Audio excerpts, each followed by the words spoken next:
Let us see, we have somebody. Hello? Hello? Yes? Hi. Hello, you are live on air. Who is talking? Hello? You are live on air.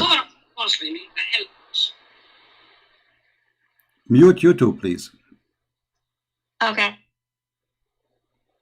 Doesn't the Bible talk about water? Yeah, the Bible talk about water, so then why are you making fun of Islam? the Bible says there is a water, if you drink from it, you will become youth and you will live forever. Yes. Where it says that? The fountain of life. Where is that?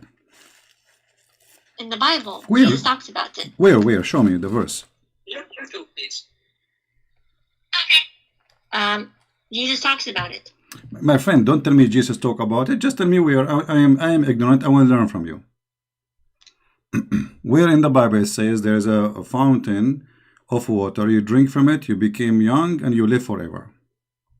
In Revelation 21, 1. Revelation 21, right? And verse 1. All right, read it for us. You read. No, I do not know. I'm ignorant. I don't know how to read. Go ahead. I want you to read it. Well, I want to see from you where you get this from. You read it for me. I don't see it there. Then the angel showed me a river of the water of life. You are talking. You are talking about Revelation chapter 21, right? Chapter 22. 22. Okay. All right. Read for us. Go ahead. Then the angel showed me a river of the water of life, as crystal, as clear, flowing from the throne of God and of the Lamb. Okay. Where in there it says this is a water, which is, if you drink from it, you become youth. Then if you drink it, what happens? Well, isn't it the Quran says we made everything living thing from water? This is the water of life. Everything is made from, every living thing is made from water. So the water which all of us, we have our life from as a source of life is this water. However, this is a book of Revelation. This is about metaphorical things, not about real water. But if you want to take it as a water, nowhere it's there it says that this is a water. If you drink from it, you become youth and you will live forever. But what is the water of life? What happens if you drink life? The water of life, Jesus said, the one who drink my water, he will live forever, which means the one who accept me and believe in me, that is my water. Okay. And that's the same thing as the hadith you talked about. No, here we go. This is about physical fish. The fish was dead. And the fish, some water fell on it, and the fish became alive. And the prophet, his name is Al-Khadr. His name is Al-Khadr because he drank from that water, and this is why if he sit in any place, he make it green. This is why they call him Al-Khadr. Khadr meaning green. Okay. Yeah. So what we are talking about here, a real fountain of life. If you drink from it, you will be young and live forever. And in the Bible, this is about metaphorical thing, that the source of everything is God. All life is coming from God, and everything is created by Him and for Him. And that what it is clear and crystal, which means He is pure, He is holy, proceeding from the throne of God. So you are comparing between two things have nothing to do with each other. It says the same thing. No, here. Okay. Water of life. No. You see, here, this is a physical water. You drink from it, and you become. Even the fish was dead. Do you see the story? Do you see the story? Yeah, people will drink the water too of life. No, okay. Who in the world want to believe that there's a fountain? If you put some water from it on the fish will come back alive. Do you really believe in this? What? You believe that there is a fountain of water. If we take some drop of the water, we throw it at the fish will become alive. If Allah wills it, then why not? Okay, but you see here, we have a problem. Allah is God. And Allah, He says, every one of you is going to face death. And then we find that there is something, have nothing to do with Allah, because this is not from Allah. This is the afterlife. No, this is Musa's. This is Musa's when he was a prophet for Israel. Allah, he sent him to learn from a prophet. His name is Al-Khidr. And he told him, take with you a fish, and when when you lose the fish, this is the sign you will find Al-Khidr. So he took the fish with him, which is a whale, and then some water of the water of life dropped on the fish, and the fish became alive. And then he followed the fish trace, because the fish, imagine, has a trace in the ocean. The ocean became like a rock. Read the story. So you are calling me, and you cannot explain anything except saying, if Allah he want. Well, Allah, he cannot have that. Why? Because the Muslim, they claim that everyone will die, and وَمَا مِنْكُمُ إِلَّا every one of you زَائِقٌ الْمَوْتِ, which means he is going to taste the death. But this fountain is against that, because every one of you can live forever. Then Al-Khidr, he drank from this water, he is alive. He was in the funeral of Noah, he was in the funeral of Moses, he was in the funeral of Muhammad, and he's alive until now. So this is the most funny story. Obviously it's a fairy tale story taken from the story of Gilgamesh. But okay, so what you're talking about is the water is the thing that you're having trouble with is that the water is on earth, right? It is on earth. This is Musa's, my friend. The story here is saying that he will go to Al-Bahrain. You know Al-Bahrain? It's a country. It's here. It's next to Emirat. You know Al-Bahrain? Okay. Okay. So this is Al-Bahrain. Allah, he told Musa, he said, a person, he asked him, is there someone he knows about Allah more than you? Musa says no. Then Allah, he says to Musa, no, there is someone, he is my slave. And Musa, he said, okay, send me to him, I want to learn from him. Here we go, read the story from the beginning. The problem, you did not take the effort yourself to read the story from the beginning. Allah, he sent him to his servant, his name is Al-Khidr, so he will learn from him, you know. And this was on earth. This is Musa is not in heaven. This is on earth. So he went all the way to Al-Bahrain, and he have a servant with him. Musa, he have a servant. I don't see what the problem is. The problem is, this is a fairy tale, that there is a guy, his name is Al-Khidr, and he drank from the fountain of youth. You have double standard, because the book of Revelation, if you read it, talks about dragons. This is all metaphor. There's no dragon, there's nothing. This is all metaphorical. You know, you are trying to make it literally, but this is, as you see, it's a book of Revelation. This is not about something happened. It's not about something, you know, like physically real. This is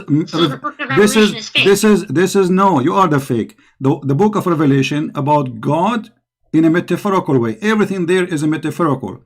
You know, when you say that the throne of God, do God really have a throne, chairs, have 4 legs? In Islam, yes. In Christianity, no.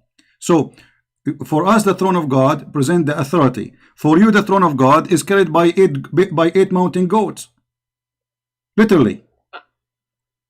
It's okay, though. You can argue the same thing for Islam, that it's metaphorical. No, you see, you have to prove it. You see, for me, you can say it's a metaphorical, but no Muslim says it's a metaphorical. You are the only one making these things up. So for us, this is our belief. You can go right now, open any interpretation for the verse you are reading. All of them, they will say the same. It's not like Christian Prince is coming to you with his own belief. When you speak to somebody about his belief, you have to accept his belief. Now, I'm asking you, according to your belief, is this a story metaphorical or real? It can be interpreted as any way you want. No, it's not about me. I want it. I'm saying according to Islam. According to Islam, not according to individuals, me or you. According to Islam, is this a story real or not? It depends. Like if you read it, it depends on how you interpret. There's nothing. It's called, you know, the meaning. When we ask a Muslim, Sheikh, is he going to say this is a real story happened, or this is metaphorical? He will say it's real story and it happened. Not a single Muslim sheikh, he will say to you that this is not true. Okay, but do you like have a stronger argument? What do you mean? Like this argument isn't strong. Okay, what do you want? Okay, choose a topic and we will go there for you. Just because I like talking to you. Actually, you sound like a nice lady, and you know, we can have a good conversation. Choose for me a topic which is a strong argument for you to prove to me Islam is true. You see, I'm not going to pick up my cherries against Islam. I want you to find me the most powerful thing for you as a Muslim you can convince a Christian with. What is that? Are you there? Look like we lost her. Hello? No, we did not lose her. What happened? Call me back, please, because I cannot see your name. Hello? Hello? Yes. Did you hear? Did you hear me what I said? No, sorry. Okay, I was saying I'm not going to pick up my cherries against Islam because, you know, I can say something negative, I can choose something negative. I don't want to do that. I want you, by your help, to show me something very positive, very good about Islam, to convert all those Christians who are listening to Islam. Choose your best and leave the rest for me. We believe in one God. You believe in one God? Yes. So this is the best argument you have? Of course. Okay. Well, there is a church. There's a church in San Francisco. It's called the Church of Satan. They worship one God. His name is Satan. Secondly. Okay, but that's not God. Okay. How we know that Allah is God then? What is the proof that Allah is God? The Quran is a linguistic miracle. Well, the Quran is full of mistakes, my friend. The Quran. How this Quran can be linguistic miracle if you don't even speak Arabic? Do you speak Arabic? I don't, but I heard Islamic Muslim scholars talking about how. Okay, look what the Arab they said about the Quran. The Arab were laughing at the Quran in the time of Muhammad. Is that true, or I'm making things up? They may have. Okay, so how it is a miracle, but yet the Arab are making fun of it? Because people try to deny God and try to make fun of him. But you just said that the Quran is a miracle. How they can deny a miracle like this? Look what they said in chapter 8, verse number 31. And when our okay, hold on. Miracles, they called him no problem. satanic. No problem. Hold on. When our verses, the Quran, are recited to them, they say, "We have heard this Quran. You know, we have heard it. If we wish, we can say the like it. It is nothing but it is nothing. Hold on. It is nothing but the fairy tales of the ancient. Why they are saying this is the fairy tale of the ancient? But they didn't produce anything like it. Okay, I will go with you guys. They did not produce anything like it. Well, Muhammad himself, he copied from the Arab Quran. And you know what? I'm not going to use source from the infidels. I will use Islamic source to prove my point. Is that okay for you? Okay. All right. Okay. So if Muhammad he took from the Arab Quran, that's mean Muhammad is a fake prophet. Here we go. Okay. This is your prophet. This is Sahih Bukhari, very Sahih. It says that Umar said, the Caliphate, I agreed with Allah in 3 things, or said, my Lord agreed with me in 3 things. I said, O Allah, the messenger, what that you took the station of Abraham as a place of a prayer. And also I said, O Allah, messenger, God and bad presence visit you. Would you that you order the mothers of the believers to cover themselves with veil? So the divine verses hijab came, and then read carefully.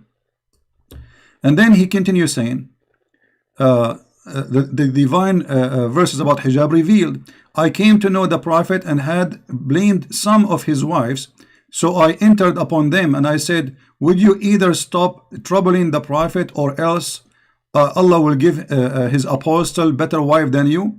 And when I came to one of his wives, she said to me, O Umar, does Allah messenger have not what you could advise his wife that you advise him? And then you will see the verses came as I said. The verses came to Umar as he said to Muhammad. So Muhammad, he say a verse. The verse is taken from Umar word by word. Why Allah is taking Umar words, making it Quran? I thought nobody can make Quran like the Quran of Allah. So basically in the Quran, doesn't it say that Allah, he uses us as vessels, like uses our hands? Okay, hold on. But you are the one who said to me, produce like it if you can. So if Allah, okay. So look at the contradiction here. Allah, he hear Umar. Umar, he make Quran. Allah, he take Umar words and he make it Quran, but yet nobody can make Quran like Allah. So who is the one who made the Quran? Allah didn't make it. Allah gave it to him. No, it says my Lord agree with me. Umar, he said it. Why Umar is a prophet? I don't know. He's not. Okay, so and there's no way Allah he gave it to him. You are making things up now. Be careful. The Muslims are watching and listening. So you cannot say Allah gave it to him because that will make him a prophet. This is what the prophet is about. So Allah did not reveal the Quran to Umar. He revealed it to Muhammad. Do you agree or not? Yes. Okay. So Umar, how he received the Quran before Allah? Read carefully. It says, so the verses came the same as I have said, which mean word by word. And this is So Sahih. before Umar said it, it was not the word of God, but once Allah agreed with it, then it became the word of God. Amazing. Thank you very much, guys. When Umar said it, it was not the word of God. But when Allah he said the word of Umar became the word of God. But you just said nobody can make Quran like it. And so Allah he is copying from Umar Quran, making it Quran. So Umar is the one who hold on. Allah said it, it's not the same. No problem. No, it's the same. So if I say shish kebab, hummus, falafel, and then because I am just a Christian prince, and then Allah he say after me, hashish, hummus, falafel, that will make it Quran, and my word is not Quran. That's funny. Well, if Allah says it, then it's not the same as a human saying It it. doesn't matter. First of all, Allah never said anything because according to your Quran, according to your religion, Muhammad he never heard the voice of Allah. He received it from a man. He claimed to be Muhammad. He claimed it's Jibreel. He came to him as a man. So he heard it from a man. A man he said. The man he said. The man he said. And all of this was coming from Umar. So Umar is the one who made the Quran. Allah he take the Quran of Umar, and you are saying before when Umar he made this verse, it's not Quran yet. But it's the same words, word by word. So when you say nobody can make Quran like the Quran of Allah, it's a joke. So you're just saying that if Allah says something, it's not going to be unique. Well, you are saying that because this is your hadith, not my book, lady. It's your book saying that those verses came the same as I have said, which means obviously Muhammad he heard Umar saying those words. Muhammad he like it. He produced it as it is. He make it Quran. But then if this hadith is saying that Umar he wrote the Quran, then that means this is a fake hadith. Here we go. So that's a good idea, guys. It's a fake hadith. Islam is fake. So if Sahih al-Bukhari, the most authentic book after the Quran, is fake, that's mean we cannot trust anything in Islam. Okay, you know what? I will go with you. I will support you, guys. This hadith is fake. What about the Quran? Isn't it the Quran says that the shaitan he made Quran? No. Okay, let us see this verse. I want you to open with me. I don't know if you can see the screen or not. Chapter 2, verse 106. Chapter 2.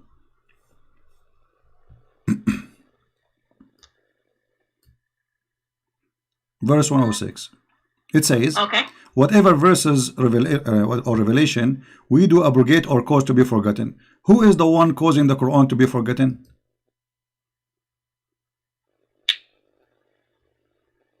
We never nullify a verse nor cause it to be forgotten unless we bring one better than it or similar to Okay, it. who is the one who caused the verse to be forgotten? Allah. Thank you very much. And why Allah he do that? So basically, if a verse was sent down for a particular period of time, then like after that particular period of time, then it won't be necessary anymore. So then it would change. Guys, the Quran is not necessary anymore. We throw it in the trash. Look what the verse is saying. It says similar to it. So okay, I will give you an example. So it's like the Old Testament and New Testament. Hold on. No. The Old Testament is there, nothing changed. God did not make me forget it. It's there word by word. So listen carefully here, what you said. Allah will make you forget the Quran, so he will make the same verse because it says similar. Does it say similar? But we don't know what similar means. Okay, now we know what similar word he's using my language, Arabic. نأتي بخير مثلها منها أو مثلها. It's exactly the same or better. Okay, let us go by one. Allah will cause me to forget of this verse. Let us make a verse. I'm not trying to insult, but just to give you an example. Eat an apple, it is healthy. Okay, Allah now he make me forget the verse eat apple, it healthy. And now he will make a verse similar. Okay, eat apple, it is healthy. This is a similar verse. So what the point? Why Allah he make you forget Quran if he will make similar?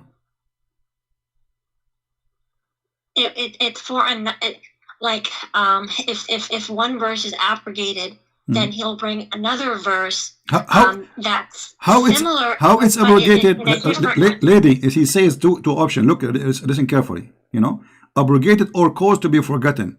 So those who they are caused to be forgotten, Allah, He will make something better or similar. Don't mix things. So He will make you forget about eating apple. Allah, He said in the verse number 10, chapter number 10, verse number 1, eat apple. Okay, Allah, He make you forget this verse. He make a new chapter. It's chapter number 11, verse number 1. It says eat apple, but they are the same. Now, Allah is saying He will make similar verse, which doesn't make sense. This is a crazy talk. But if we go to different verse, and later I will be back here to this verse, but I'm trying to connect the dot to you so you can understand me. Okay. The Quran says that Allah, He will delete the satanic verses from the Quran. For which one? Is that correct? For which? Allah, He will delete the satanic verses from the Quran. Is that correct? What are you talking about, satanic verses? Exactly. Well, what are you talking about? Okay, guys, did she say, this lady, satanic verses? Did you say that or me? No, you said that. No, you are the one who said satanic verses, not me. You just said satanic. No, you are the one who said, are you talking about satanic verses? No, you said satanic, and I said, are you talking about? No, like, no, I said, is it true? My question was, is it true that Allah will delete the verses made by satanic? You said, are you talking about satanic verses? Yeah, so okay. Those are the lies. Okay, so you confirm. Okay, let's see if it's a lie. So this is a lie, guys. It's a lie. Read the verse with me. Chapter 22, verse number 52. Go ahead. I'm listening. Never did we send a messenger or a prophet before you, but when he did recite revelation or narrated or spoke, Shaitan threw in it, but Allah abolishes that what Shaitan throws. Then Allah establishes His revelations, and Allah is all knower, all wise. Okay, so Allah will abolish what? What Shaitan threw. He throw where? Where he throw? It does not say. Okay, it says, here we go. He recite revelation. It's revelation. When he did recite the revelation or narrated or spoke, Shaitan, he throws some falsehood in it. Where in it? In it what? In the speech. In the speech, which is revelation. Okay. Okay, so now it's confirmed in the Quran that Shaitan, he made satanic verses, and Allah saying, but Allah abolishes that. Thank you very much. No problem, guys, but Allah abolished it. Okay, question. How Muhammad did not notice that this is satanic verses, yet Allah is the one who will abolish it? Look what happened. You're a prophet, he was talking. Shaitan, he put words in his mouth. Muhammad, he did not notice that this is not from Allah, which means it was a perfect Quran for him. And then after he speak, he went home. Few days after, Jibreel, he come to his house. He knocked at the door. Habibi Muhammad, what you did, Habibi? He said, what? He said, the verses you say, those are not from Allah. Okay, hold on. The Quran says nobody can make Quran like the Quran of Allah. Who is going to be the judge? Muhammad. Because how we will know if this is from Allah or not? Muhammad is the prophet. Who is better than Muhammad to recognize which Quran, which is not? Muhammad himself. It does not say that Muhammad knew that it was Shaitan. It does not say that Muhammad did not know that Shaitan threw it. Thank you. No, it says he did not know. I can show you the interpretation. You want to show you the interpretation? Yes. All right, no problem. All right, give me a second, please. You see, here we don't talk from our own because that will not be right. As we said, when we debate Muslims, we debate them about their belief, not what we claim. All right. So we will go to the interpretation of the Quran and we will open it.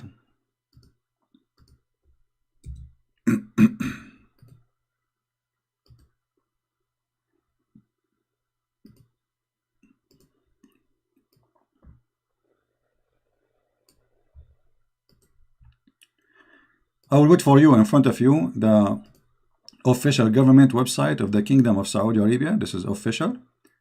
This is not like a website made by somebody who's a Christian or, you know. This is very official. Okay. And we will see what happened. Just give me a second.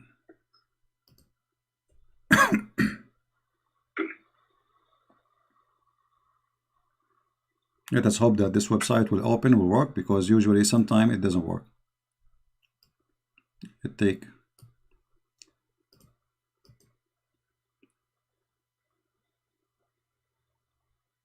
This is not like should.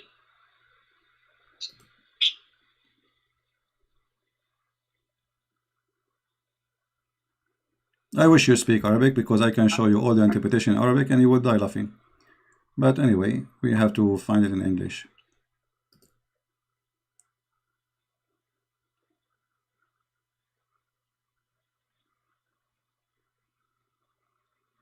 Well, look like the website here is not opening, so I'm going to open it in Arabic temporarily until the website open.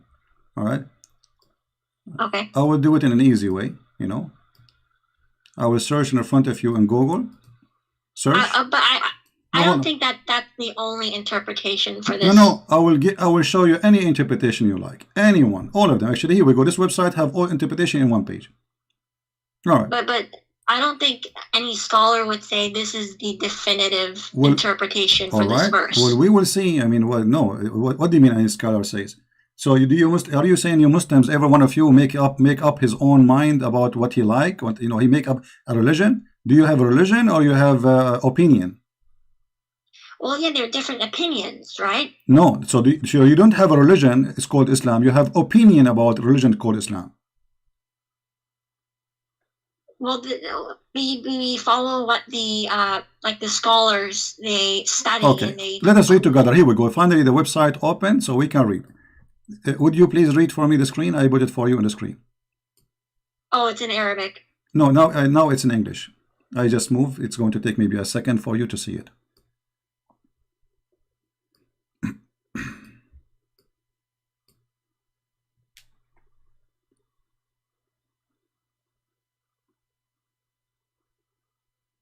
I still can't see it. Okay. Oh, there you go. This is Tafsir al-Jalalain. It says. Okay. Yeah. Jibril. Let me make it short. You can read. You can take your time. I will post the link for the page in the chat, so you can open it from your side. Here it says that Muhammad, he recite worshipping the three daughters of Allah, Allat wal Uzza wa Manat, the third. Their intercession is a must. This is what Muhammad said. It says, as a result, Shaitan cast them into his tongue without the prophet being aware of the following words. Those are the high-flying crans, al-Gharaniq al-Ula. Indeed, their intercession is hoped for, which means Muhammad is worshipping the three daughters of Allah. Not only is saying words, he is saying it's a must to pray for them because they intercede for us. And so the men of Quraysh, where they are happy for this. And then Jibril, read carefully please. Jibril, however, later informed him, the prophet, of that this is Shaitan had cast into his tongue. Do you see it? Okay. Okay. So Muhammad, he did recite the verses. He went home. He have no idea what he did. But how in the world that can happen? You see, Shaitan, he made him say words. Do Muhammad have ears? Do Muhammad is Muhammad under control of Shaitan? Because if let us say by mistake, I say the word by mistake. You know, sometimes we do it actually. Sometimes I want to say something, I say something else. This is happen. But Muhammad here is worshipping the three daughters of Allah. Like, you know, I can make a mistake about, I want to say number, you know, I want to say I ate intercession. And then he went home as if nothing happened. Then Jibreel later, he came and he informed him that this is not from Allah. So the Quran confirmed that Shaitan, he threw verses in the mouth of Muhammad, and Muhammad is the last one to know. What do you think? So Allat and Uzza and Manat, they are not goddesses. They were the pagan goddesses of that were worshipped by the ancient Arabs. Exactly. So why Muhammad is worshipping them? So he was not. It was Satan. who put it in his tongue. Okay, no problem, guys. It's a Satan. So Satan in the mouth of Muhammad. So Muhammad in that moment, he is a satanic prophet because he is speaking for Satan. No, Satan is speaking, not Muhammad. No. Read carefully. He cast into his tongue. The tongue of who? The tongue of Muhammad. It was the tongue of your prophet. Read carefully with me. Satan casting them into his tongue without the prophet being aware. So the prophet is controlled by Shaitan. His tongue is speaking satanic verses. So your prophet at that moment is a satanic prophet of Satan. Shaitan speaking through Muhammad, using the tongue of Muhammad. Muhammad is talking, but the fact it is Shaitan telling him what to say. That is a satanic prophet. Well, if this contradicts the Quran, which says that that Satan doesn't have like power, authority over you. Thank you very much. You see, you are helping me. So look, guys, she just said clearly that Muhammad is a fraud because that the story is a fraud. No. The Quran mentioned the story that Shaitan he threw in his speech. What are you talking about? So the Quran says that Shaitan he have no authority over the good believers except the criminals. Except the criminal. Inna ibadi ليس لك عليهم سلطان إلا من اتبعك من الغاوين. Chapter 15 verse number 42. So this verse proving to us that Muhammad is a criminal. He is an evildoer because the Quran confirm, and thank you very much for mentioning this verse. You are a very smart girl. That this verse confirming that Muhammad must be an evil satanic person, because the verse in chapter 15 verse 42, certainly you shall have no authority. Who is talking? Allah, supposedly to Shaitan, over my slaves, any slave, any Muslim, except those who follow you. Al-Ghaween. Who is the Ghaween? You know, criminals, mushrikeen, polytheists, the evildoers, etc. All kind of garbage. So Muhammad, in order for him to be controlled from Shaitan, he have to be of the Ghaween. And by your help, we prove it to be true. Then that would be that the verse does not say that Satan talked. It does not say that Muhammad talked on behalf of Satan. It said that Satan put the verses in his mouth. Okay, but Shaitan, in order for him to do that, he have to have authority. The verse here says you have no authority. This is talking about Shaitan or Shaitan. Like Shaitan. This is Shaitan. No, this is Shaitan. Read the conversation. If you go back a few verses, you will see that this is about Shaitan. Here we go. Allah, he said to Iblis. This is about Iblis specifically by name. It's Iblis. Iblis is the first Shaitan. You don't know who was Iblis? Iblis is the first Shaitan. According to your religion, Iblis is the first Satan.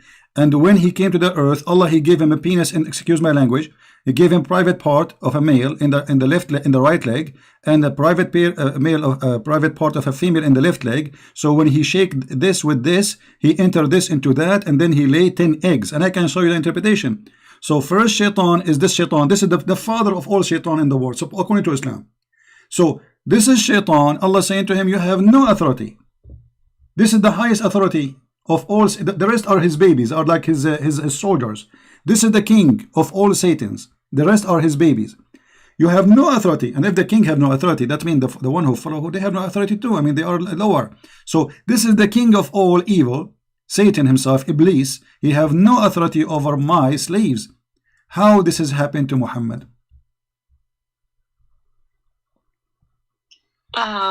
So this says Iblis, not Satan. No, Iblis is the first Satan. Iblis is the father of all Satan. So when this says that Iblis has no authority, it does not say Shaitan has no authority. Lady, Iblis is the highest authority of Satan because he is their father. He is the king, their king. So if the king cannot do it, the one who is lower than him, he can do it. Everyone is under the king. You know, if I am saying to a king, you have no authority to do that, you cannot do that. That's it. Which means you and your soldiers, you cannot do that. That's it. So Shaitan, he cannot do that. Okay, then if Muhammad, as you say, was this, then why did he give to the poor, and why did he give? Before we go there, lady, I like your response. Before we go there, I want to mention something. You see here, when we say that Muhammad, he made this verse, or the Quran saying this verse, any satanic verses he throw, I will take it off. How I know that this verse itself is not made by Satan? The Muslims, they start complaining. They said to him, you said to us you worship Allah alone. Why you did say the three daughters of Allah? So Muhammad, in order to cover himself, he made this verse says, never we send all messengers before me heaven to them. But this is not true. Never happened to Moses, never happened to Isa, never happened to any prophet that Shaitan, he put satanic verses in their mouth. And this verse, there is no way it can be from God, because God here confirming, which is according to the Quran, his God, that satanic verses was given and he will take it off. But this is obviously Shaitan. Shaitan saying, don't worry, this verse we will take it off. Here we go, we will take it off. And any verse Shaitan he gave to Muhammad, we will take it off. But how you can trust Muhammad after now that this verse itself is not coming from Shaitan? If Muhammad he got Shaitan verses first time, he can get it second time. Where was Allah when Muhammad received satanic verses? He was asleep. He allowed it to happen. Thank you very much, guys. Did you hear it? He allowed it to happen. But isn't it the other verse in the Quran says you have no authority over my servants? So how he allowed it to happen? Okay, so I don't know the answer to this, but I'll ask someone. And, all right. But before we go, you want to talk about the good deeds, I know. But let us, because we want to connect the dots for you to make it more clear. Was Muhammad controlled ever by black magic? It was a sickness. Sickness or black magic? Black magic is sickness. Black magic is sickness. It's called bewitch. How that is sickness? Is that a sickness? You take drugs for it? You take aspirin, so or sick for some time, and then after he was healed by Allah. Okay, but is it really sickness or black magic, which is the Shaitan?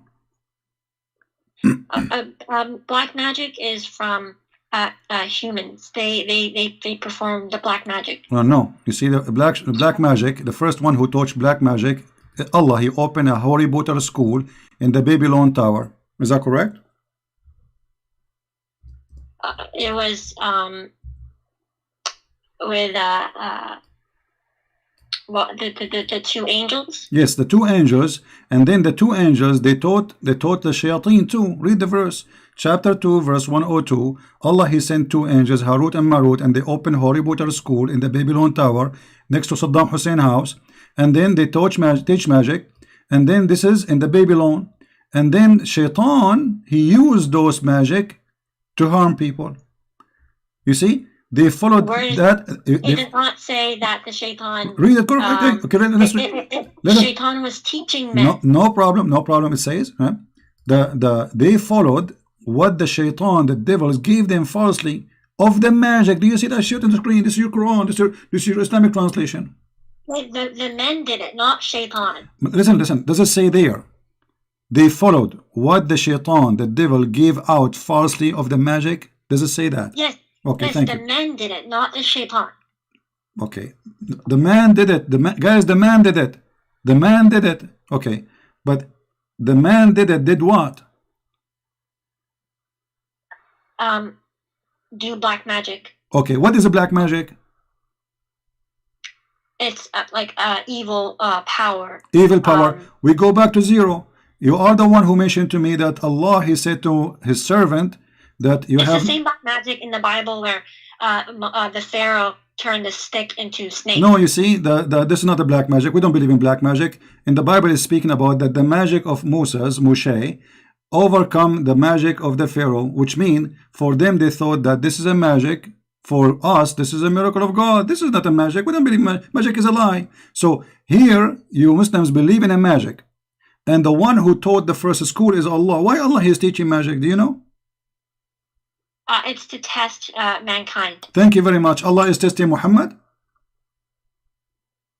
Why not? Okay. By doing what exactly? How he tested him? What the black magic did to Muhammad? Let us see how this test work. It shows if he still stays with the faith. Okay. But look what the magic did to him. Did not affect his faith, affect his private part. Read carefully with me. The prophet continued for such and such period of time, imagining that he had sexual intercourse with his wife, but in fact he did not. Is that the faith in Islam? Is the private part of a man? Is Muhammad religion in his private part? Where does it say that? This is Sahih al-Bukhari, and this is the hadith number I'm showing you on the screen.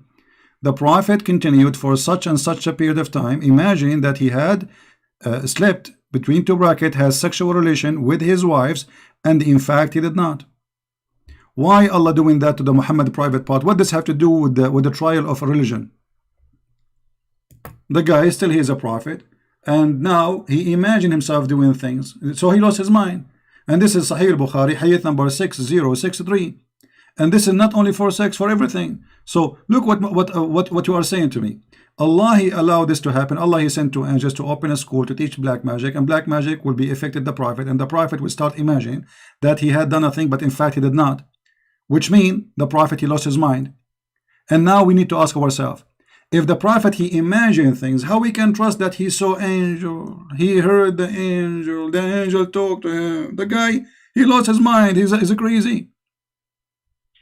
So the reason why we can trust is that the Quran gives an evidence that no mankind can produce something like it. We just showed you that Umar and Shaitan they produce. What do you want more? We just showed you that. How you repeat the same thing?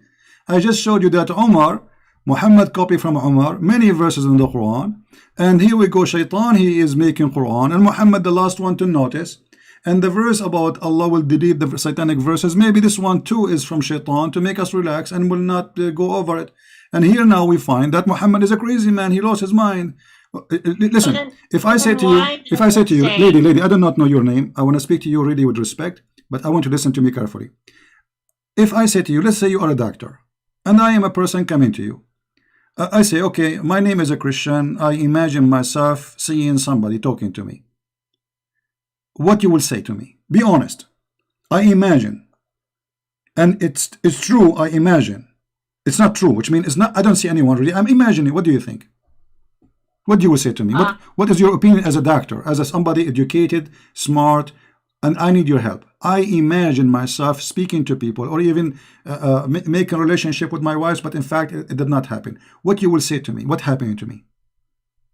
So it depends. So if it could either be like a natural explanation, like schizophrenia, okay, or things like that, or it could be supernatural, like a divine test, or from Allah or jinn or something like that. Okay, hold on, guys. It can be that Muhammad he have two different personality and he is mentally ill, or it can be that it is a trial from Allah. Okay, hold on. Hold on. But if you go to the Quran in Surah An-Nasr, it says, when there comes Allah's victory and conquest, and you see the people entering Allah's religion in multitudes, and we see that today, people entering Islam, the Deen al-Haq, and that's actually a prophecy that came true. So this is how we know. First of all, this is not a prophecy. This is about the time of Muhammad. They enter into Islam when he became victorious, and he want to kill anyone who will not convert. So you just got your prophet busted. This is not a prophecy. This is in his time. You can open the interpretation, and you see the people enter Allah religion in crowd when victory came. Victory came. This is in the time of Muhammad. He attacked them. He killed the Musaylama, and now he became victorious, and nobody enemy against him. And now everybody is coming to Islam by tens of thousands. Before they were rejecting, they don't want to believe. And then when Muhammad died, everybody left almost. And then they start the war of apostate to force them to go back to Islam. And you know the story, I'm sure. Now, so this is not a prophecy. This is a stupid prophecy, because this has happened in his time. How this can be a prophecy? But let me show you a prophecy, as long as you are mentioning a prophecy. Do you know where hell is coming from? hail Yeah. from the sky. From where? From the sky. Yeah, but where exactly? It says hail is generated in a thunderstorm. Thank and you. is really just So there's frozen. so if I say to you that my dad he taught me, or my teacher taught me, that there is mountains and God he break hail from it and he throw it at us, what you will say? If it's literal, then it would be false. Okay, well this is literal. Here we go. This is your prophet. He's talking about how the rain come and how the hail come, and he is saying that. And look, the Muslim, they try to cover the shame. They say sky hail like mountains. There's no like. There's no similar to mountains. It is from mountains. And if it, let us open the interpretation just to show you how Muslims they try to translate, a specific translator, how to try to fool poor people who don't understand Arabic. This is the tafsir. You see, I'm reading your Islamic website just to show you how the shame work. I feel really sorry for those Muslims. Like this lady, she is, I can tell she is a good lady, you know. She is a victim of the lies. Chapter 24, verse number 43. In front of your eyes, I will do the read interpretation. 24:43. Remember, here we go. This is the official government website of the Kingdom of Jordan. And the reason I'm using it because it's in English. They have English translation. That's all. Otherwise, all websites are the same for me. Let us hope it's going to open, because this website sometimes it takes time to open.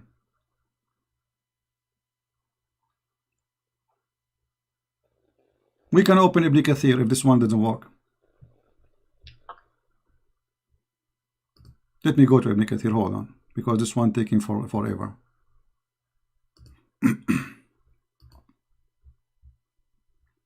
And again, I respect that this lady, she said, if this is true, this is literal, this is false.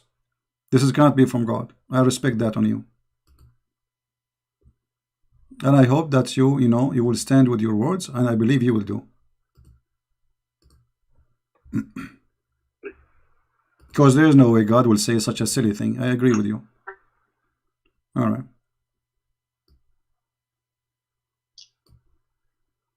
Let us go and see.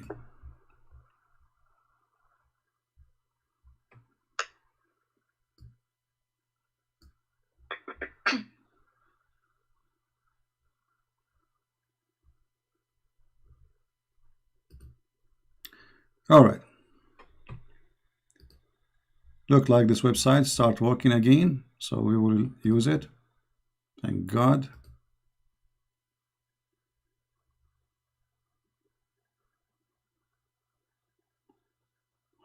All right.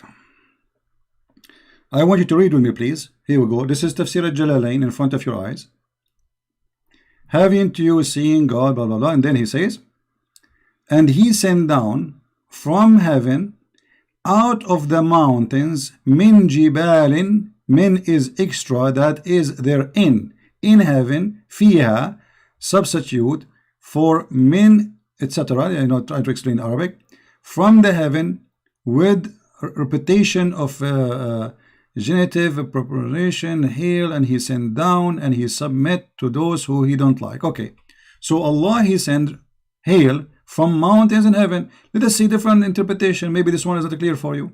Let us see Ibn Abbas, the cousin of the Prophet, the highest of the scholars of Islam, the one who Muhammad, he prayed for him to be the ink of scholars, Hibrul Ummah.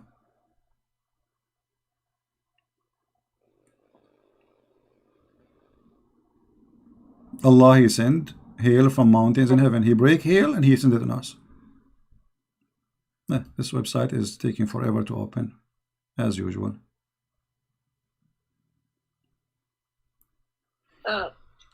I should make a donation to the King of Jordan so he can get a better hosting website. You know? Like, come on. This is Tafsir al-Jalalain. Yes, this is a Jalalain. And remember, any tafsir you see in English is far away from the tafsir in Arabic. In Arabic is totally different, because in English they try to make it nicer. Huh? Are you going to put up a tafsir Ibn Abbas? Yeah, I'm trying to open it, Ibn Abbas, but it's Ibn Abbas, scholars have debated whether it's reliable or not. okay. What scholar is your choice? You can do Ibn Kathir. Okay.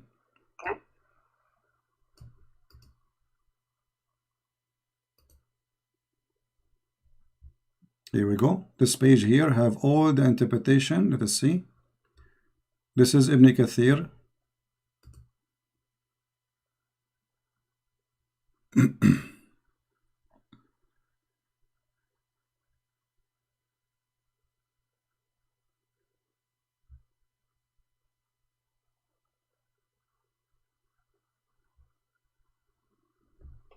So do you agree with Ibn Kathir? Is Ibn Kathir your best scholar? He's one of the top Okay. scholars. But what make him the top? His level of study and the amount of work he put into his Okay. tafsir. And, So if Ibn Kathir says something stupid, you will reject him or you will accept him? he's still a man. We don't accept everything he says. Okay. But So who is the one who is qualified to explain the Quran for you? Because I'm trying to be fair with you. Can we accept Ibn Kathir for anything, or only it's a mood stuff? Like it's depend what you like. If it matches with what the Quran says, and well, the Quran says the Quran says in Arabic clearly, "Min jibalin fiha min baradin fayusib." There is no like mountains. There's nowhere it says the simmer of mountain. So go to chapter 3, verse 3. It says. Chapter 3, verse 7, it says, "It is he who revealed to you the book." Some of verses, it is some of its verses are definitive. They are the foundation of the book, and others are unspecific. As for those in whose hearts is deviation, they follow the unspecific part, seeking dissent and seeking to derive an interpretation. But none knows its interpretation except Allah. Okay, so look what you just said. You just got your prophet busted, because this is mean. Muhammad saying that I say things nobody can explain save Allah. So why he say it to us? If this is a message to be given to us so we can understand about God, and then there's nobody will understand the message of God, so what the point of this message of God? Yet you are saying that this Quran have a lot of verses with its mutashabihat, and the purpose of them to make us sick. I thought the Quran is a healing book for the believers and for people to believe. So how this book is going to heal me, but it's full of things which can be making me sick. So this cannot be from God. This is obviously from Shaitan again, because God will not send me a book to fool me and to make me sick. Read carefully what you just said. Some of the verses, nobody knows their meaning save Allah. What the purpose of them? What the purpose? That those, it's to seek fitna. Seek fitna. But look here in the between translation, this says the polytheism. That's false, because the one who believe in the Quran is the one who will have the fitna, not those who don't believe in the Quran. The one who don't believe in the Quran, he will laugh at it. Those who believe in the Quran, they will not understand the meaning of the verses, so that will make them having sickness. What kind of God he says such a thing? Same time. So would you say that you understand every verse from the Bible? My friend, I understand God, he speaks to us. The Bible is a private message, which means every word Jesus he speak to you as a person, which means you have your own life, you have your own experience, you have your own ability, and God he speak to you, he go down to your level. The Bible is not a book you're saying jingle bells all the way, and then nobody understand what he's saying. The Bible is a message to you, private message, so you can go and read any verse Jesus said, you will see how amazing it is. So then why are there like Catholics, Protestants, and Orthodox? Well, if God speaks to them the same way. Well, that's a wonderful question. Still, that will not change anything, because being different will not make us not the Christians, because being different will make us, Jesus said, whoever believe in me will go to heaven.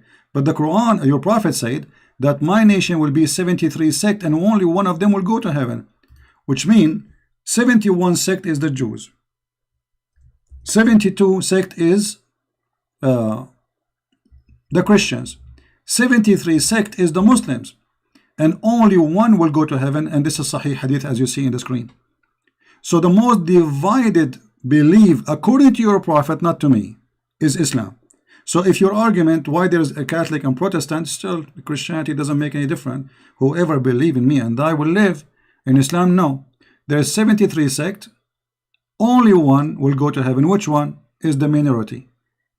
Because Muhammad, he says, بدأ الإسلام غريبا وسوف يعود غريبا. Islam starts as a small strange religion and will end as a small strange religion. Few only will believe. And as you see, only one small tiny sect will go in heaven. The rest will go to hell. Now, which one? Each one of them says, I am the one who will go to heaven. And the funny, you just quote for me a verse from the Quran saying that Allah, he put sickness in the heart of the Muslims, so he will divide them and make them sect, and then only one will go to heaven. What kind of God? That's the Quran says that happens to the Christians. What is that? What is that? Say again. The Quran says the Christians will be divided. The Quran? Okay, hold on. Let me show you what the Quran is saying. The Quran is saying that Allah will spread hatred and enmity between the Christians so he can divide them, correct? Is that true? Between them. Yes. Who is the one who will spread hatred between them? Allah. Thank you. So what shaitan do for living? If Allah spread hatred between us, what shaitan is doing for living? What is the job? What is the job? Allah does it by sending Satan as a trial. Okay, so shaitan, he worked for Allah, and Allah is the boss. Thank you very much, guys. We have the big boss. Even the Bible says that. Hold on, no. You see, first of all, you are making things up. It says the verse. I can show you. Hold on, the verse saying, and from those who call themselves Christians, we took their covenant, but they have abundant good part of it, a message, etc. So we planted among them enmity and hatred. Where it says that Allah, he sent shaitan. It says we. Yeah, how he does it is by sending shaitan. Okay, do Allah want us to convert to Islam, or he want us to stay Christians and be wrong? He wants everyone to convert to Islam. Okay, so how this will work if you are spreading hatred between us and enmity until judgment day? How that will help me to become a Muslim? It's because the Christians, their hearts are stone. Okay, but this is not the Quran saying. The Quran saying the most close to the Muslims is those who they are the Christians. This is contradiction. But the Quran says you can't take them as people who protect you from war. Exactly, you cannot take them a friend because Allah is shaitan. He don't want you to be a friend to me. So Christ, he said to me, pray for the Muslims, love the Muslims, be good to the Muslims. Allah says, don't be friend to the Christians, don't be nice to them, kill them wherever you find them. Even your prophet, he said. Well, let me ask you, if you see a Christian in the street, are you going to push him in the mud? No. Why not? That's that's not what Islam teaches. But is that like because you are a good person, or because it's not Islam teaching? What Islam teach you? It's to respect all religions and beliefs. Okay, I'm going to commit suicide if you can show me where it says that. Here we go. This is your prophet saying, if you see a Christian or a Jew in the street, you have to force him to walk in the sewage. You have to harass him and you have to force him to work in the sewage. Don't greet the Jews and the Christians. Don't. Maybe during war. No, this is in the street. People walk in the street. This is what war? People walking in the street. This is war. People walking. Where is the background of this hadith? It doesn't matter. People walking in the street. I am walking in the street and I am a Christian. Why you want to force? He's not saying force the soldiers. He is not saying force the bad person. No, he's saying don't greet the Jews and anyone is a Jew, anyone is a Christian. Don't greet them, and then if you when you see them, force them to walk in the sewage. What kind of a prophet this prophet is? And you are the one who said this is against Islam. That's during war. My friend, you are always in war with the Christians. You just read for me the Quran saying Allah will spread hatred and enmity until judgment day. So you are That's saying to being a me, Christian. you know, no, you see, you are now trying to cover up for your prophet. In the beginning, you said this is disgusting, and now it's okay. So you are saying during war, if I go right now to Indonesia and I'm an American citizen, we can force the Muslims to walk in the sewage. This is what you are saying. Allah won't give you that power. So it's okay for you now to force a Christian to walk in the sewage. Allah gave you the power. Suddenly it became an okay. When I asked you, you said this is not good. Not good. If it's during war, then Where it says during war, where it says during war, it says if you see them in the street, what war? yeah, so they're your enemies, right? They are walking in the street. What enemy? Living with you in the town. Where does it say that? Well, they are walking in the street. They are greeting you actually. He's saying don't greet them. Don't greet them.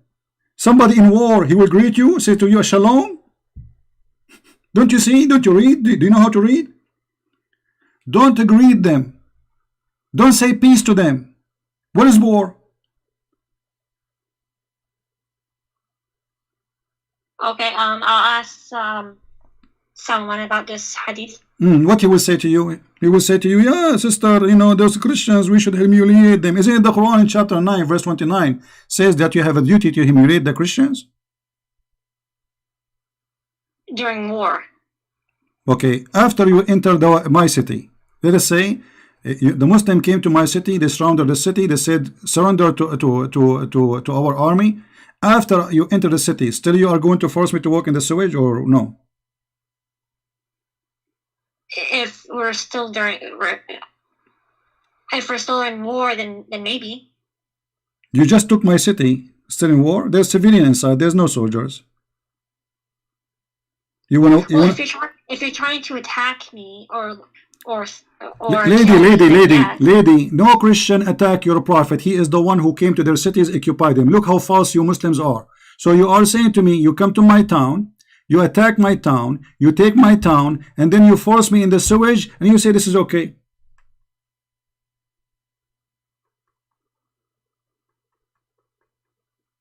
Yeah, I don't know about that. Okay, let me. You know what? I will give you a good chance to defend your cult.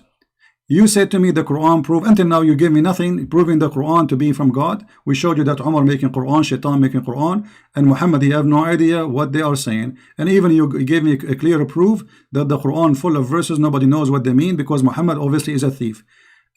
And why Muhammad you do not know? Even Muhammad do not know what the meaning of the Quran. Have you ever heard of a prophet you do not know? As an example, the Muslim, they claim that the Quran full of scientific verses. Is that true? The Quran talks about the Big Bang. Okay, the Big Bang. Guys, the Quran speak about the Big Bang. Okay, guys, the Quran speak about the Big Bang. So Muhammad must be a liar because Muhammad, he said the following. You see how you Muslims, you help me to expose your prophet? How many Muslims will leave Islam today? Let us see how many. This is your prophet explaining the Big Bang, which you are claiming that Islam is speaking about it. Muslims fabricate stories. They lie to themselves. With my respect to you, look what your prophet said. Who said that? Your prophet, not me. How Allah created the earth and the heaven? Read with me, please. Do you see the screen? I see it, but it's not up yet. All right. This is your prophet, and this is Sahih Hadith. This is Sahih Muslim. Allah exalted the glorious, created the clay on Saturday. The Big Bang says Allah, he created the clay on Saturday.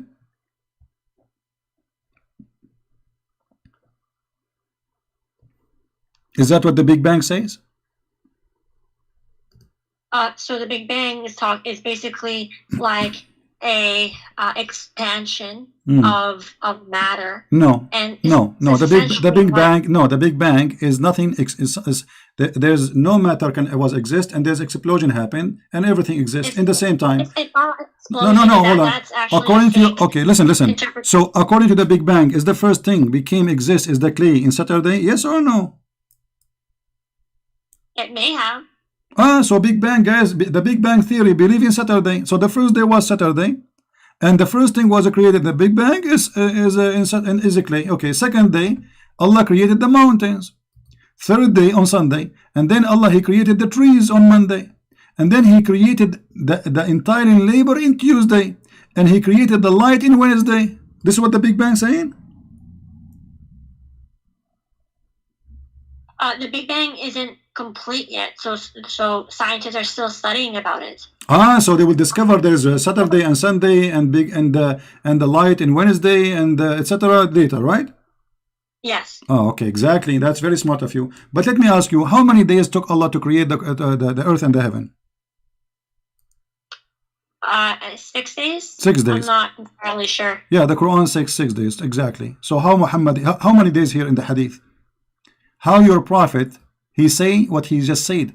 Because if we count the words here, how many days, we will find that there are 7. Read with me carefully. Yeah, if a hadith contradicts the Quran, then it's not reliable. Well, isn't it the Quran is a hadith too?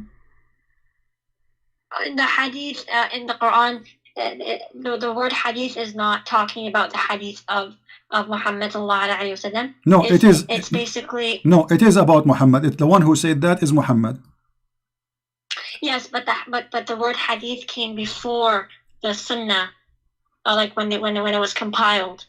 Wait, So the lady, talking about. you have no idea what you are talking about. The Quran itself is a hadith. Isn't it the Quran says the best of the books is a hadith? The best Yes, of the but hadith. what does hadith mean? It means speech. Speech. Thank you very much. So both of them coming from Muhammad. So if Muhammad speaks something, doesn't matter what is Quran or normal speech, it have to be truthful. When the Quran talks about hadith, it's talking about Allah's speech, not Muhammad's speech. Thank you, but isn't it Allah he speak on through Muhammad? So are you saying Muhammad is making things up now? Your prophet, when he said Allah created the clay in Saturday, he was lying? This is not Allah saying that? Yeah, so if the Quran, if the hadith contradicts the Quran, then the hadith is not reliable. So is the Quran reliable? Yes. Okay, let me ask you. According to the Quran, where the sperm of the man is coming from?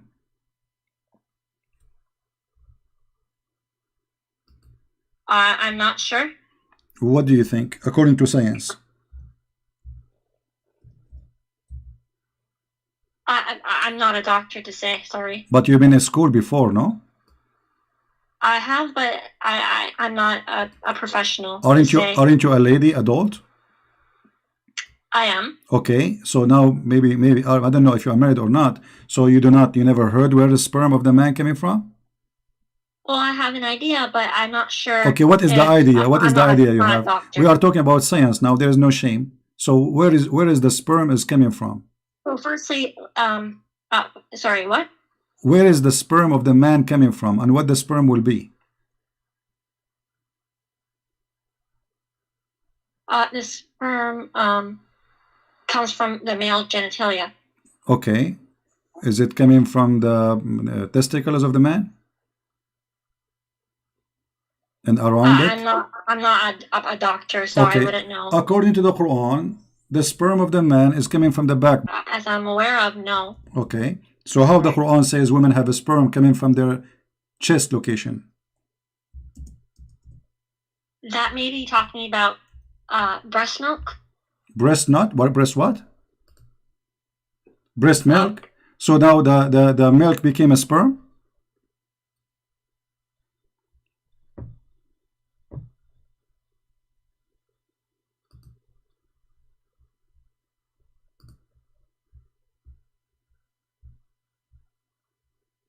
I will open for you your favorite scholar, Ibn Kathir, the one you like. Let us see what Ibn Kathir said about how Allah he made the baby come to exist. Here we go. This is Ibn Kathir, not me. He is created you from water gushing forth, meaning the sexual fluid come from out bursting forth from the man and the women. From what? From the man and the women. It's a sexual and a fluid and the bursting forth. So it's coming out. This is orgasm, which is false because the women orgasm is not will make the baby. Thus the child produced from both of them by permission of Allah. Continue. Proceeding from between the backbone and the ribs, meaning the backbone of the man and the ribs of the women, which is referring to the hair chest. proceeding from between the backbone and the ribs, the backbone of the man and the ribs of the women. The fluid is yellow and fine in texture. This is for the women, and the child will not be born except from both of them, i.e., their sexual fluid. Do you believe in this madness? Again, I'm not a doctor to say whether this is right or wrong. Okay, I will give you 10,000 years to search the internet and you will find that this is nothing but garbage. There's no way this can be from God. A man, he claimed that women have orgasm and that yellow fine texture will make the baby. If we go to the hadith, which is not contradicting the Quran, so you don't have the excuse now to say contradict the Quran, your prophet said that if the women have orgasm first, the baby will be like her, which means a female and look like her. If the man have orgasm, the baby will look like him. Do you agree with that? If Muhammad said it, then yes. Okay, but that's mean Muhammad is a false prophet, because this is absolutely false. Everybody is laughing. This is far away from any scientific fact. Everybody is going crazy. Look what people are saying in the chat. So my lady, you are trying just because you are a Muslim, whatever Muhammad is say, you accept even if it's funny and stupid. Okay, let us make it simple for you. So Muhammad, if Muhammad is saying that, you agree with it. Is that okay? Anything Muhammad will say, you agree with it. Okay. Now, if we ask you, in the heaven of Allah,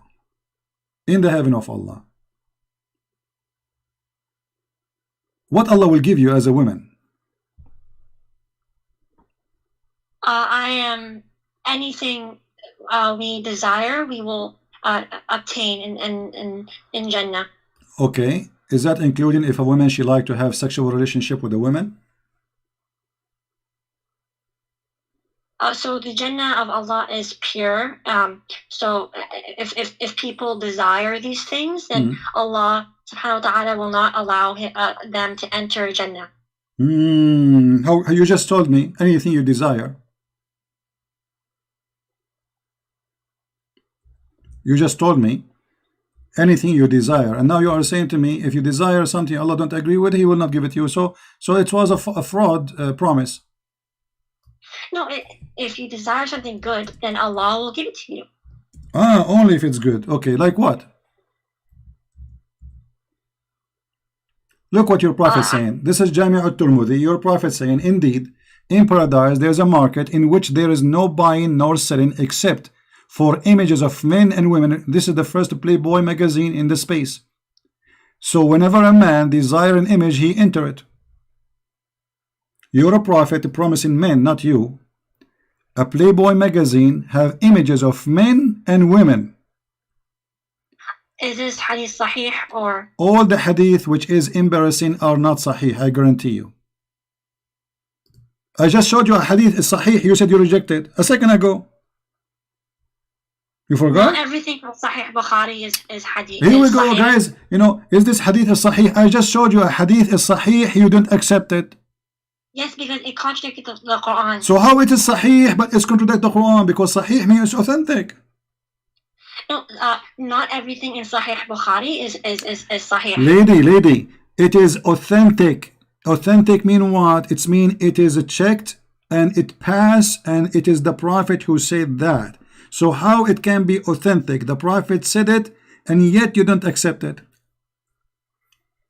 So we don't know if the Prophet ﷺ said it. So how you know that this hadith is not said by the prophet? How you know the Quran said by the prophet anyway? Oh, because it's in chain. We have it's in chain. Muslim. Well, the hadith I just showed you, the one before it, it was in chain. It says sahih, and you reject it. Well, it contradicts the Quran, so then it's not correct. Okay, so if something contradicts the Quran, we should not accept. You agree? If something contradicts the Quran, then we cannot accept it. All right. There's nowhere in the Quran it says that the muta is not to be practiced no more. Can you show me a verse says don't do muta no more? Well, it says zina is wrong. No, so, I'm not talking about zina. Zina is, so are you saying muta is zina? Well, it is right now. Muta is guys, muta is adultery right now. So Allah, He approved adultery in the time of Muhammad. But during the time of the Prophet, it was not. In the time of the Prophet, it was a holy thing to do. Now it is haram. Why it's haram now? Because it was only for during war. Hold on, hold on. You can rent women during war? It's not renting. It's essentially, it's because men have like a desire. Who said it's So who said it's not renting? Who is the one who said that? You or somebody told you that?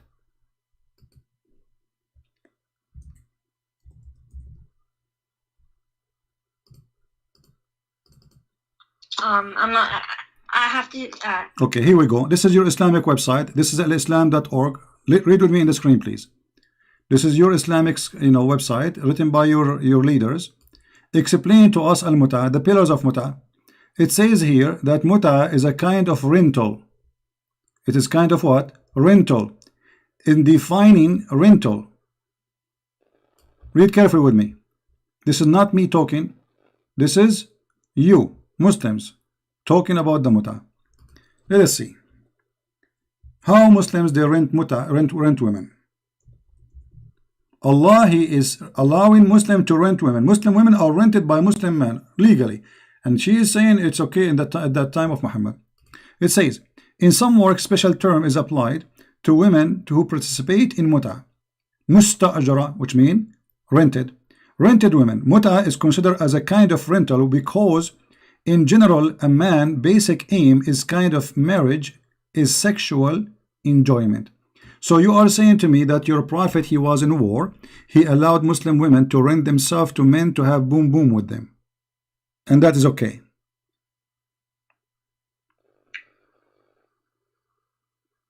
If it's during war, then I don't see a problem with it. So the woman who take off her panty because somebody gave her $5 during war, is she a good woman?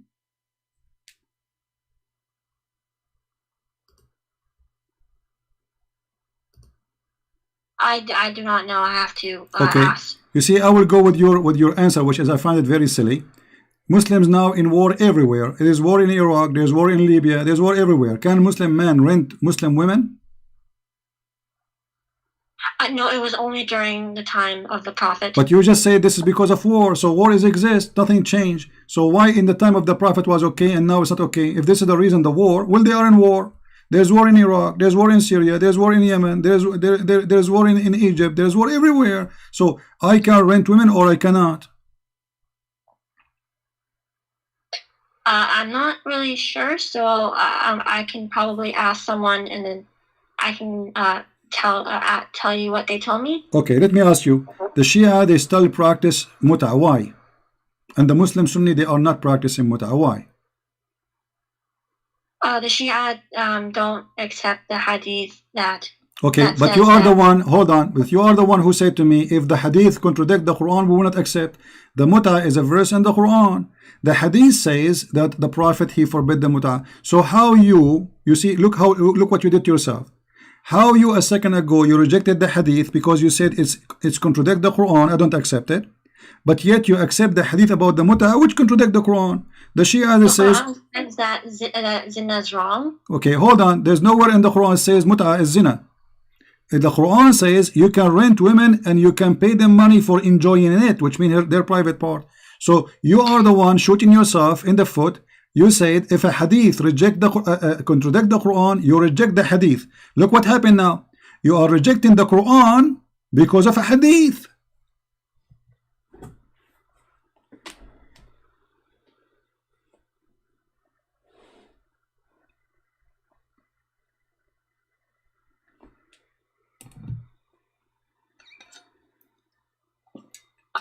So when the Quran says something and the hadith says something different, then you have to reject the hadith. But the Quran does say that zina is wrong, and so that hadith is supporting zina. No. You see, don't fabricate things. First of all, if Allah says you do muta, how you can call this as zina? Shame on you. With my respect to you, and the other one insult. You are insulting Allah now. Don't do that, please, in front of me. That's haram. If Allah says you do muta, and now you are saying muta is zina, so you are saying to me that Allah in the time of Muhammad says do zina. She hung up.